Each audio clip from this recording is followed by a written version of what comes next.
អធិការដ្ឋាននគរបាលក្រុងប៉ោយប៉ែតបានធ្វើការស្រាវជ្រាវនិងឃាត់ខ្លួនជនសង្ស័យចំនួន6នាក់ដែលធ្វើសកម្មភាពដេញកាប់និងយកម៉ូតូរបស់ប្រជាពលរដ្ឋនៅវេលាម៉ោងប្រមាណជា3:00ភ្លឺនៅចំណុចផ្លូវបំបែកផ្សារព្រៃព្រិច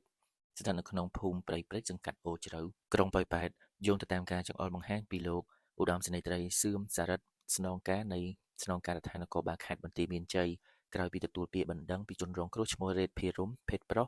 និងមើលឃ្លីបវីដេអូសកម្មភាពរបស់ជនសង្ស័យដេញកាប់យកម៉ូតូនៅថ្ងៃទី25ខែឧសភាឆ្នាំ2026វេលាម៉ោងប្រមាណជា3ទៀបភ្លឺ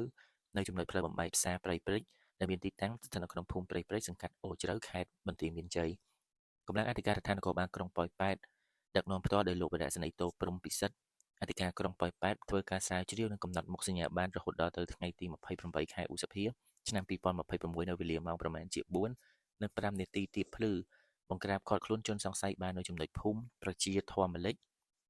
សង្កាត់ផ្សារកណ្ដាលសរុបចំនួន6នាក់ប្រុសសុទ្ធដែលធ្វើសកម្មភាពកាប់យកម៉ូតូនៅចំណុចខាងលើបច្ចុប្បន្នជនសង្ស័យទាំង6នាក់បានធ្វើការឃាត់ខ្លួនយកមកអធិការដ្ឋានដើម្បីធ្វើការសាកសួរនិងបន្តនីតិវិធី